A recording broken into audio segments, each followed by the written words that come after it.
Good evening and welcome to the Richmond Power and Light Agenda for Monday, March 4th, 2024. Madam Clerk, would you please call the roll? Doug Goss. Here. Lucinda Wright. Present. Bill Engel. Here. Larry Parker. Here. Ann Taylor. Here. Gary Turner. Jane Bumbelow. Here. Justin Burkhart. Here. And Larry Parker. All are present. Thank you. Next, we have the approval of minutes from February 5th, 2024. We have a motion. Okay, we have a motion Second. and a second. All those in favor say aye. Aye. Any opposed? Motion carried. Next, we have bills to be approved. Madam Chairman, Yes, sir. Finance Committee has reviewed the bills and moved to approve the amount of $7,357,617.24. Second. We have a motion and a second to approve the bills of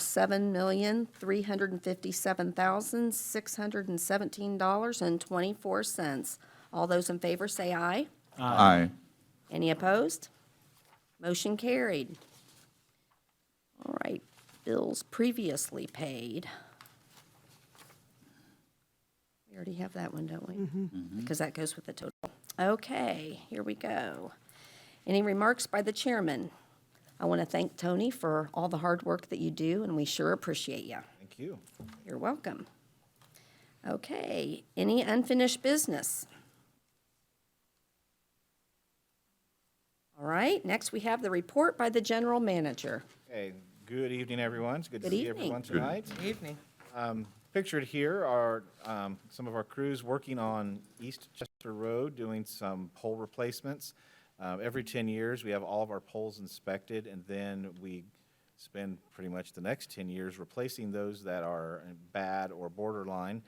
So that's what they've been working on. We've had some unseasonably warm weather, which is allowing us to do some of these things that we may not typically be doing this time of year. So good to see that.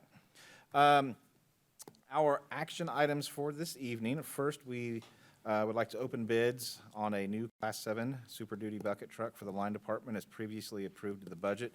We do have our proof of publication, and we would request your approval of that before we open those bids. Madam Chairman, Yes, sir. move to Accept. accept and place on file proof of publication. Second. We have a motion and a second. All those in favor say aye. Aye. Any opposed? Motion carried. Thank you. First bid this evening from Alltech Industries. At least that's what the envelope says.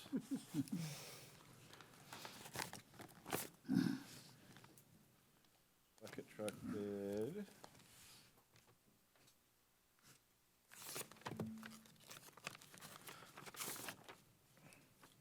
All right. This will be for a 2025 Freightliner model. Price would be $235,000 with a $35,000 trade-in for a total price of $200,002. Wow. Estimated delivery date would be April of 2024. Wow. Wow. Did you say the 2025 truck? So I would assume, yeah, it says a 2025 truck that's going to be delivered in 2024. 24, that's- I wonder if that's a typo. We'll find out. Reverse those two numbers. That's right. That's right. Yeah, you're you're right, Bill. It might be the other way around. That's a 2025 delivery. Yeah. Okay, one more. And they taped this thing up really good. I even came prepared, and it's still not easy. This one is from Southeastern Equipment.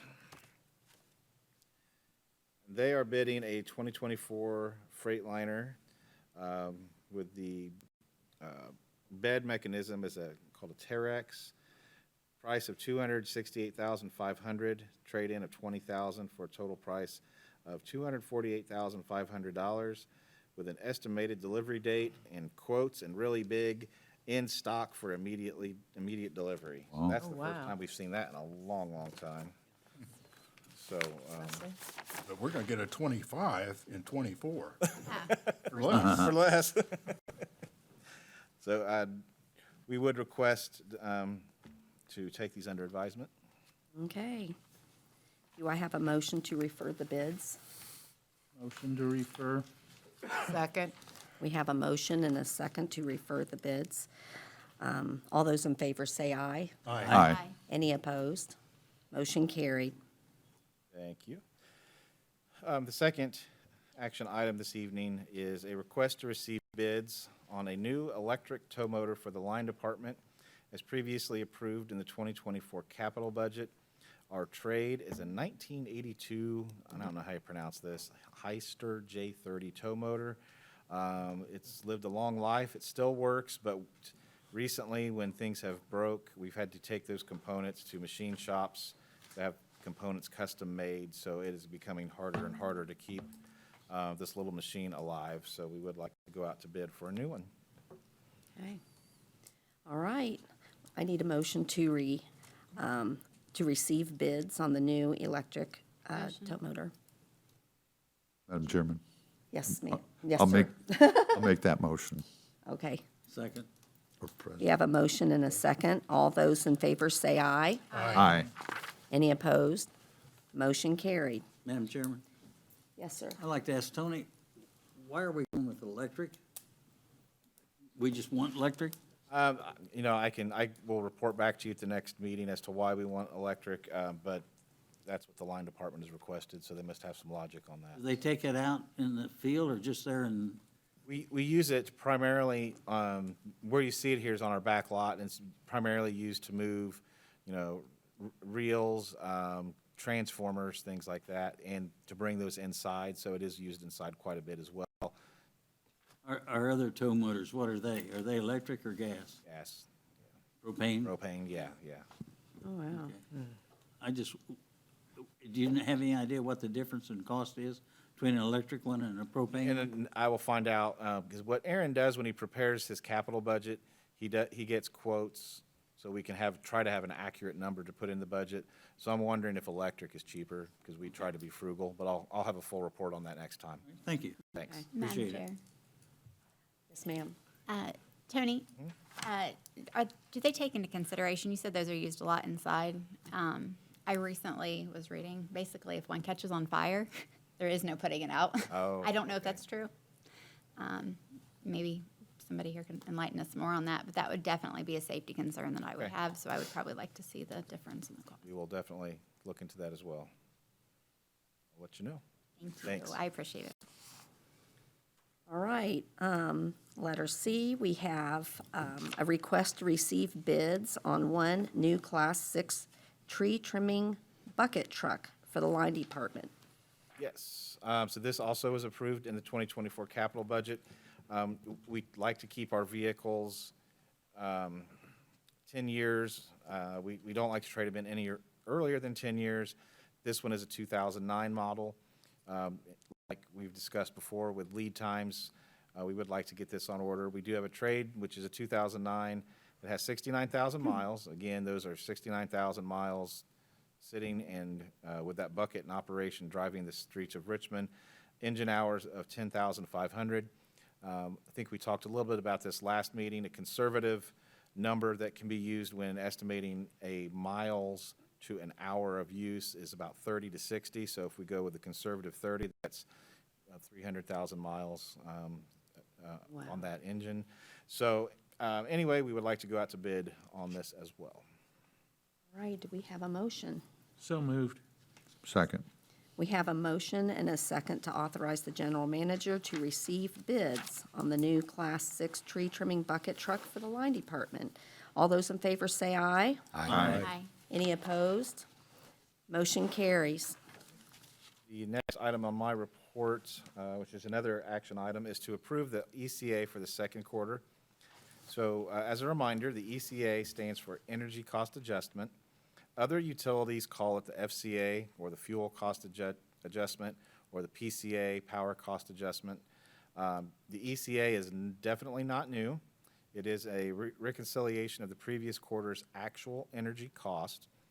The cost of energy does fluctuate. Our base rate for our customers remains the same. I know that's kind of difficult to understand, but we charge the same increment regardless of the price of energy, so approximately 3 cents per kilowatt hour. This was previously reviewed by the IURC. We would send this in, the IURC would approve it, and then we would advertise it in the newspaper. Since we have exited the IURC, we now bring this to you for review and consideration. After it is approved, we publish the ECA in the newspaper. We use the Western Wayne News. So this quarter, always use the residential ECA as the kind of the rate to discuss explaining the ECA. So the residential ECA changes from 0.01893 cents a kilowatt hour to 0.019009 cents a kilowatt hour. So basically, it's going from 1.89 cents a kilowatt hour to 1.9 cents a kilowatt hour, which is a change of 0.00026 cents per kilowatt hour. So what I'd like to show you by adding this little circle is it's flat. So, but I would entertain any questions that you may have. Are there any questions? All right, so who would like to make a motion to approve ECA rates for the second quarter of 2024? So moved. All Second. right. We have a motion and a second to approve. All those in favor say aye. Aye. Any opposed? Motion carried. Thank you. You're welcome. And the next item I'd like to go over is just a metering update. I won't keep you here forever, but it's been a while since we've talked about meters. And with a few new board members, I thought it'd be a good opportunity to talk about our progress with our AMI meters. So there's Danny Adams working on probably programming a meter. And what we're going to talk about is the fact that meters are no longer what we remember from the past with the spinning dial where you could go outside and look at that dial spin and it would, the faster the dial was spinning, you knew you were burning some electricity. Then they moved to, more digital format where you could read them with a piece of machinery like pictured here. But what we are converting to is a new type of meter called AMI. It's much more technical. So the meter department does a number of things, but what they do, they maintain this meter infrastructure and are building out this AMI infrastructure where the meters communicate with each other. That data is sent to collectors. That is then sent back to us at the office, either via cell signal, wirelessly, or through fiber optics. That's there when it's received. We have a data management system that helps us gather and that data used primarily, of course, for billing, but there's a number of other things the AMI helps us do, and I'm going to talk about that. So AMI meters stands for Advanced Metering Infrastructure. The benefits of AMI meters is that it allows two-way communication that we'll talk about here in a moment, outage management. These meters record blinks and sags and swells and voltage. So if you have something going on and you call us, we're able to look at the history of that meter stores, and we can determine whether it's something that's on our side of the meter or if it's something internal, whether that's at a place of business or in your residential structure. And there's the opportunity for more information for the customer. So, for example, when we have a non-pay, with a traditional meter, we have two gentlemen that would go out, and they still do this because not all of our meters are AMI. They go out, put on their safety equipment, open up the meter box, and physically remove that meter. Then, a lot of times later that day, someone pays their bill, and they go back out, and they put on their equipment, they open up the meter box, and then they have to do their work. So it's a very physical process. With AMI meters, they have two-way communication. So what Quentin on the left and Greg on the right can do is they can literally turn meters on and off from their desktop computers. So that makes that nice. And it's not just for non-pays. It's also for people for, a real estate transaction or something. Someone calls in and says, hey, I'm moving. Please turn off the power. We don't physically have to go out there and do that anymore. We can do that from a desktop computer. Another benefit is outage management. And I know this is very difficult, but basically what this means is we know we have an outage before we get the first phone call. As soon as there is an outage, these meters report to us. And in this case, for example, when I took this screenshot, this is a great problem to have. When I kept going to the outage management system, we didn't have any outages, so everything's a zero here. So that's a good problem. So 100% of our meters that we had were reporting. But if there is an outage situation, it would tell us how many outages, what percentage is reporting. Then we have an outage map. That's the top half of Richmond, the northern part of Richmond. And then you can narrow it into neighborhood or even street. And it can give us the specific meters that are out. So if we have one of these, and this happens a lot, we have a random meter pop up as an outage, we know immediately, and it can be anything from something that we knew about. There's maintenance going on at that structure, and an electrician had already called in, but it will still show us that it's out. And in rare occasions, it shows us when someone's tampering, when they're messing with their meter. We shouldn't tell our secrets, but we know immediately when there's tampering going on. The other part of this, if you're really into this stuff, which I think is pretty fun, there is a lot of information for the customer they can glean if they use the Smart Hub app. And I'll talk about Smart Hub at another meeting and give a little more information on that.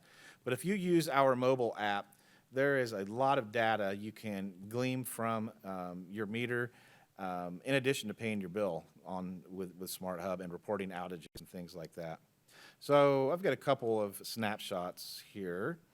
So this is a snapshot of a customer's use on April 28th. So that was last week.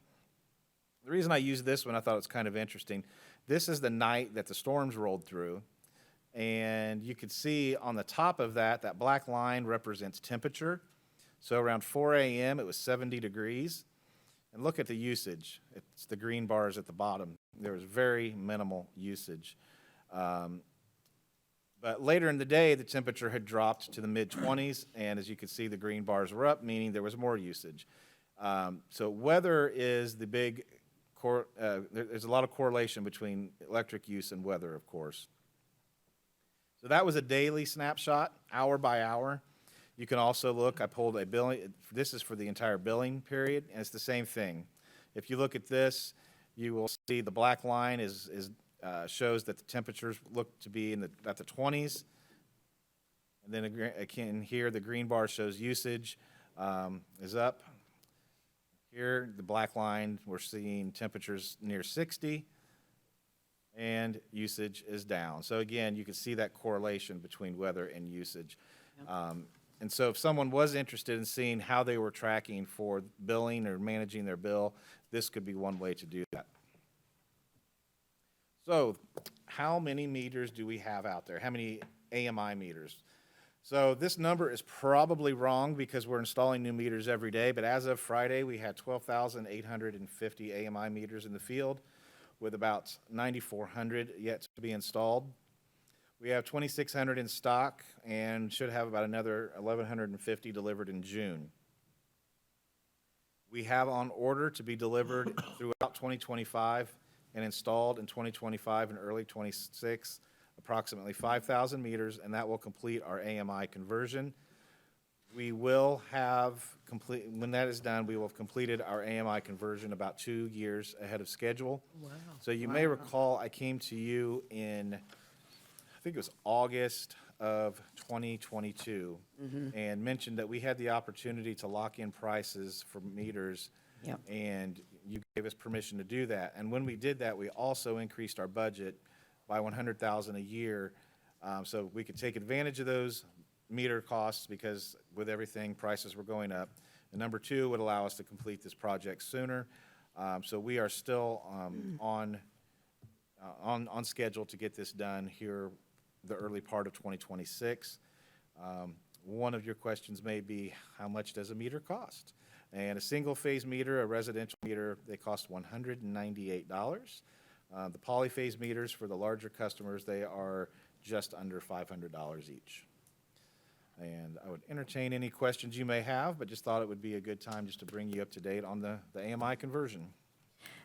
Yeah, I have a question. With having the price locked in, did we Like, did the price, after the price was locked in, did it go up? It has, yes. Well, So we wish we could have done that with transformers. there you go.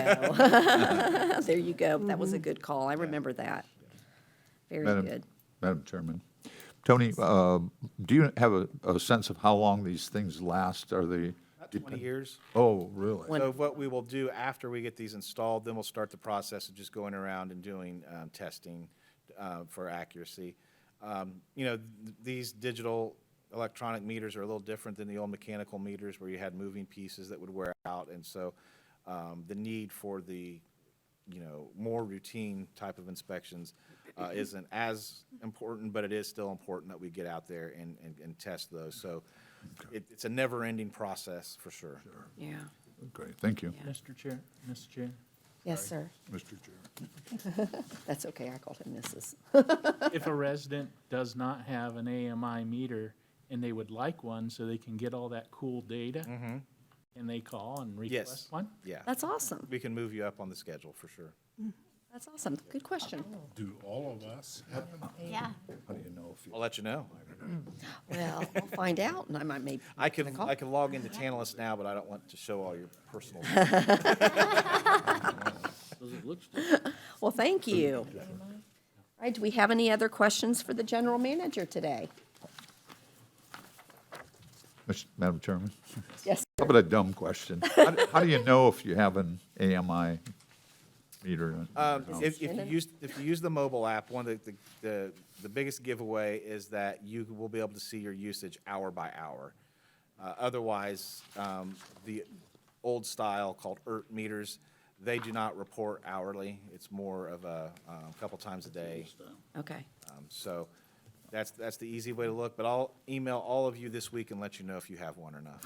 Oh, well, Thank thank you. you. Then you'll move us up on the schedule, right? If you want one. So we can have the You go cool to the data. bottom of the.